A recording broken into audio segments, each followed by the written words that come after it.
So I am Brandy Obvintseva, and I am the principal of a creative culture firm called Gallant Culture in Houston, Texas.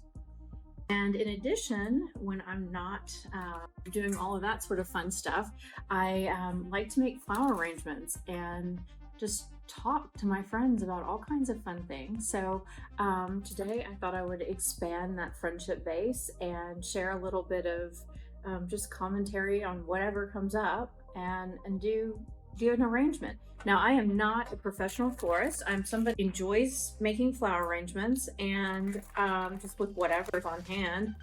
And I think it's great because if I do one that I like, I feel high for like 3 days. It just makes me so happy. And I just think it's something that you can do. And it's a nice gift. And, create something absolutely exquisite just by playing around with it and really brightens his day. I don't think the impact of so the impact of so many things it's just gone by the wayside, and I don't know why. I don't know why people have gotten so aloof about things, but flowers are just one of those things that you never hand somebody a pretty arrangement, especially one that you made yourself, and they go, "Ugh, thanks. Man, I already have flowers." No, they're excited because it's something that you made and something that was made by nature and something that maybe came from far away and maybe local. It's flowers are wonderful. We're going to take these, and I just grabbed a bunch of stuff over at Trader Joe's, nothing fancy. And I have this beautiful bowl that my friend Ashley made. She's a potter. And I really don't typically do these low arrangements, so I'm kind of experimenting with you guys. And one thing that,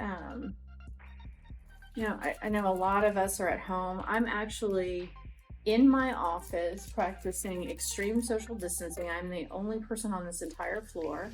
And I think that we're all kind of trying to figure stuff out.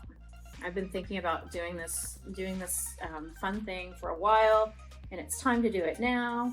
We're all just kind of either sitting on the sofa eating Cheetos, and that's, do it. Or we are, trying to figure out how to reframe our vision and our, all kinds of expansive thoughts. And one thing I think is important to realize is that, we always want to cast a vision within the context of reality. And this is one of these really cool times to go, you know what? I don't even have that option available to me. So great, because it's actually better to just decide what you want and then create the context later. And so we're all doing all this work, and a question was asked of me. It's, where do you begin? So you may have been doing this stuff for a long time, but maybe this is the first time you've really gotten a chance to be introspective as a human, because you've been hustling. And I think the best thing to figure out, and this is not something I'm good at, this is something that I love to prescribe to people and then watch them do it and see if I can figure out how to do it better. And that's how to listen to yourself and have a conversation with yourself. We have a really good friend of the agency, and her name is Lucia Harley, and she is a dietitian, and she focuses on wellness. And one thing she challenged me to do is to have a meal by myself without anything except just sitting there and eating a plate of food. And I realized that no matter what, I'm always having a conversation with somebody else or myself, and I'm always receiving kind of some type of external context. It's a challenge. One of our colleagues here at Gallant is, she's our director of digital strategies, and she has done a silent meditation retreat a couple of times, I think. And she's just very good at listening to, what she's being told by the person that knows her the best, which is herself. And so I think, knowing yourself very well is a good place to start, and you know yourself better than you think you do. And then the other place to do is just really figure out how to do that listening. And so that's what I've been trying to do. Now, what does that mean, like in the most practical sense? And so what I'm doing here, let me just show you. So I'm going to just kind of start building this out.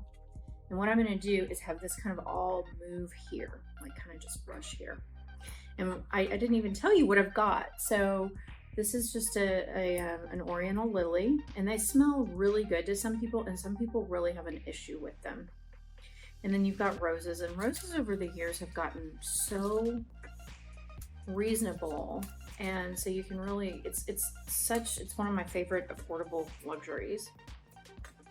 And then we've got the good old tulip, and this is a double-petal tulip. You can see how beautiful that is. It's just lush. So what I'm going to do is I'm going to run these over, and then these, I've never played with these before, but these are called bunny tails, and I just love the texture. And if Easter wouldn't have been such a bizarre situation, I would have had bunny tails on my table, and people would have said, what the hell's that tail? How cute. But here we are. So I'm going to just I'm going to make this sort of spiral around and do this. At least that's the goal. Now, midway through, I might be like, oh, no. Okay, so getting back to listening to yourself, what it does not look like is reading a book. When you are reading a book, you're having a conversation with yourself. You're having a conversation with your inner monologue. What it does not look like is being on your phone constantly. What it does not look like is every time you want to know a piece of trivial information, jumping on Google to find it out. What it does look like is maybe paying a lot of attention to how you move, to what you do, to the sensations in your body when you go to pick up a book and look up the information. Really kind of getting to know yourself in terms of whether or not you get distracted and stop and walk into your bookshelf or walk into the room with your bookshelf and go, why in the hell am I here? Because you've had too many random thoughts. So I've always thought, how do you quiet your mind? I don't know the answer. I think meditation works. You know what I think is one of the most important things you can do is sleep. If you don't have good sleep, you're not going to have a still mind. And it's one of those chicken and egg situations. But anyway, so this is probably, I don't know what it looks like from your side, but this is starting to look really gorgeous. And again, I'm just sort of playing with the textures here, building this out. And what I have to figure out, see, you've got this, and this is an arrangement that you would look at from this angle, but you also need to look at it from this angle, and we're not there yet on this side. So that's what I've got to figure out. And I think one of the fun things about flower arranging is you get to use things that you wouldn't normally use. A lot of people have all kinds of like tchotchkes and souvenirs and all kinds of things. So maybe I'll put some kind of a piece of glass or something there. You can do that. That's a good point. This is a flower arrangement from a busy mind, and sometimes busy minds are extremely gorgeous. So don't beat yourself up over it, but definitely give yourself a break from yourself sometimes when you can, from the chatter that you generate. It's not easy, man. It's not easy. It's coming together, y'all. I'm so excited. It's starting to whoosh. You see? I'm gonna just keep doing this and layering on here, and it's gonna be very intentional and very clear. And sometimes that's what you have to do. This is brainstorming in a different way. This is very tactile brainstorming. And one thing, like if you're ever stuck, like if you need an idea, so I don't ever have a problem coming up with new conversations in my crazy head. I just have problems shutting those conversations down.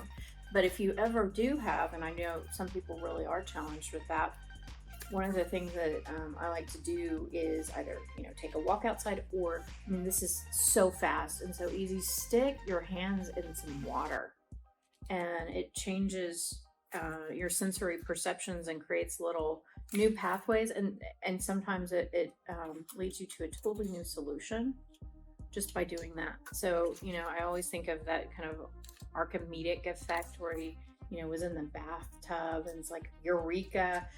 I can totally relate to that, although maybe not in such a profound way. Oh my gosh, I'm getting so excited about this. Look, see? It's just kind of layering on. And I'm going to feel so good for the rest of the day because I made something absolutely exquisitely beautiful. I think I shared with some of my friends the other day, I had a dream just a couple of days, and I was just crying because I was thinking in my dream, I was saying, I should have been making art and I'm not making art. And then I remember something that my sister said. She said, growing two humans, you're growing a business, you are making art. And I thought that was very profound and very inspiring, but it didn't, we still, as human beings, have this need to create and to contribute with our creations. And sometimes it's as simple as just creating something beautiful for other people to enjoy and to share. So, and I think flowers are one of the easier ways to do this. So what I'm doing is I'm just taking these little leftover scraps and creating a little kind of focal point there with the tulip leaves. I'm just creating some texture because we have it. Why not? What else do we have here that we can kind of finish off with? So I guess what I implore you guys today to do is figure out one thing to make and one thing to create with your hands, and share it with somebody. And if it's, if you're socially distancing or just kind of enjoying being alone and listening to your thoughts, then take a picture of it and share it with a friend. I think, creating something for yourself is wonderful and it's a gift, but you can kind of do triple duty with that gift if you create it for yourself and then share it with somebody else. Anyway, thanks for joining me today. This has been really fun. I'm almost done. One last piece of the bunny ears. Your cup. Ah!